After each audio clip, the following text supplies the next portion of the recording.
Welcome to all of you. दोस्तों, आपने recently देखा होगा कि F-35 और Su-57 इंडिया के अंदर आए हैं अपने पावर को शोकेस करने के लिए। और जो यूएस है, जो अपने F-35 को रख रहा है ताकि इंडिया से डील हो सके, इंडिया इसको खरीदे, और रशिया भी अपना Su-57 भी रख रहा है ताकि इंडिया इसको खरीदे। दोनों दोस्तों, ये जो दोनों जो फाइटर जेट्स हैं वो दोनों 5th जनरेशन के फाइटर जेट हैं, लेकिन इसमें से कहा जाता है कि जो Su-57 है वो multi role 5th generation aircraft है, लेकिन जो इसका आरसीएस है, जो इसका रेडार क्रॉस सेक्शन है, जो कंपैरेटिवली अगर देखा जाए F-35 से, वो काफ़ी कम है।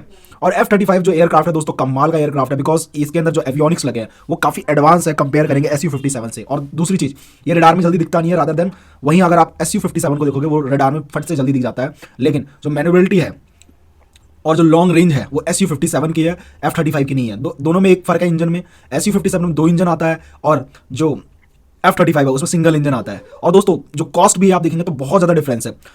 Su-57 जो है वो $50 मिलियन के आसपास मिल जाएगा, 50 मिलियन या $60 मिलियन के आसपास। वही आप F-35 को देखेंगे वो 80 से $100 मिलियन के आसपास पड़ेगा एक एयरक्राफ्ट, तो ये काफ़ी ज़्यादा महंगा हो जाता है। और दूसरी चीज़, इसकी जो कॉस्ट है, इसको मेंटेनेंस कॉस्ट है, क्योंकि आप देखेंगे जो 5th जनरेशन एयरक्राफ्ट है उसके अंदर मेंटेनेंस कॉस्ट काफ़ी हाई होती है, और जो F-35 है उसके अंदर मेंटेनेंस कॉस्ट वाकई में हाई भी होगी, बिकॉज जो F-35 है उसके जो पार्ट्स होते हैं वो कंपैरेटिवली बहुत महंगे मिलते हैं अगर Su-57 को कंपेयर करेंगे तो।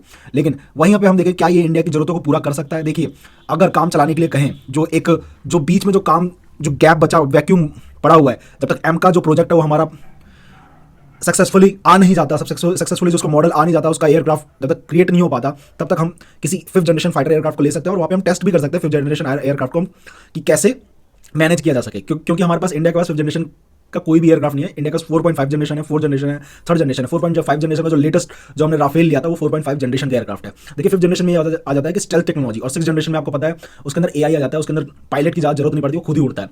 तो इसके अंदर यही फर्क है दोस्तों। और मेरे हिसाब से F-35 बहुत इंपॉर्टेंट है अगर कुछ लेना है तो, बिकॉज वहाँ पे इंडिया की काफ़ी हेल्प करेगा एज अ ट्रेनिंग में, और कैसे मैनेज करना है किसी 5th जनरेशन को और उसके हिसाब से अपने आप को सेटल कैसे करना है वो बहुत ही ज़्यादा इंपॉर्टेंट है।